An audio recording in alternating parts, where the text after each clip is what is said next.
For today's video, Meg re-review Tayo, Miss Sunglass Skin, Facial Foaming Cleanser, infused with niacinamide.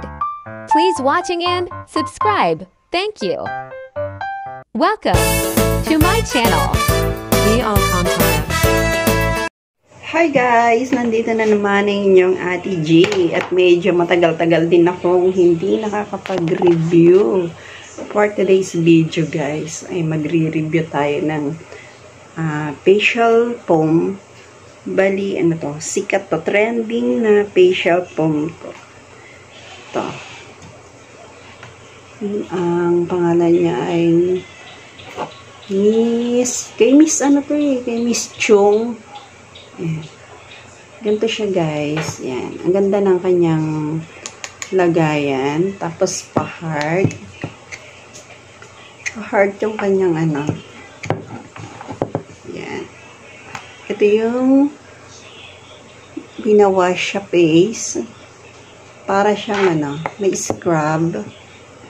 Malambot. Yan. Yung tatlong butas na yan. Diyan lumalabas yung galing dito. And, pag wash, ginaganyan. Mamaya ipapakita ko sa inyo, guys. Tapos, ang cute niya kasi pa-heart siya. Yan. Glass skin. Infused with niacinamide. Facial foaming cleansing. Yan. Ito siya, guys. Tapos, ang cute ng kulay niya kasi pink. Tapos, ang bango. Ang bango. Hindi naman ganun kasakit sa ilong. May bango lang. And, yan. Masarap siyang i-scrub sa mukha. And, ipapakita ko sa inyo guys kung paano ito ginagamit. Tapos, tapos na kayong gamitin, yan. Ito may takip siya. Ibabalik lang. Diba? Napaka-safe. Safe ng ating facial foam. And samahin niyo ako guys. So yun guys, bago lalabas ang laman nito, dapat fresh. Pipindutin. Pipindutin natin yan. Yan. Wala. Wow. Yan.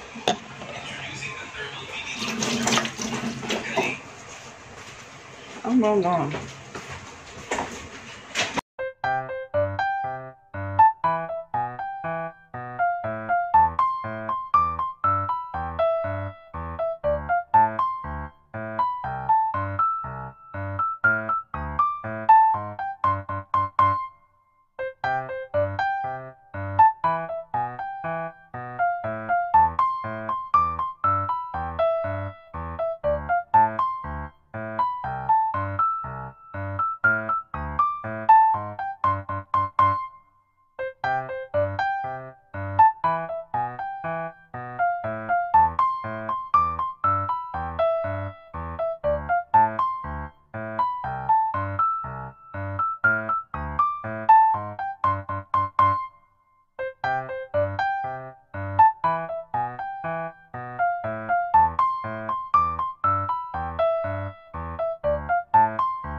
So, yun guys.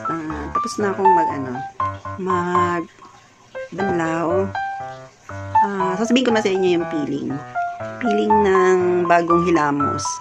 Ang sarap sa mukha. Tapos yung parang peeling ko, parang banat-banat yung mukha ko. Yung fresh. Fresh, peeling fresh. Yung maganda siya. Tapos, parang ang lambot. So, yun guys. Dahil CKD ako, kailangan ko talaga ng mga ng skin, tawag doon, hindi magda-dry. Okay siya. Tapos lumambot yung skin ko. Yan. Sana okay siya sa akin and tuloy-tuloy kong gagamitin to. So yun guys, hanggang dito na lang. At kung bago ka sa akin channel, please subscribe my channel and bell nyo po ang bell button dyan. And salamat sa panonood ng mga ads ng aking video. Bye!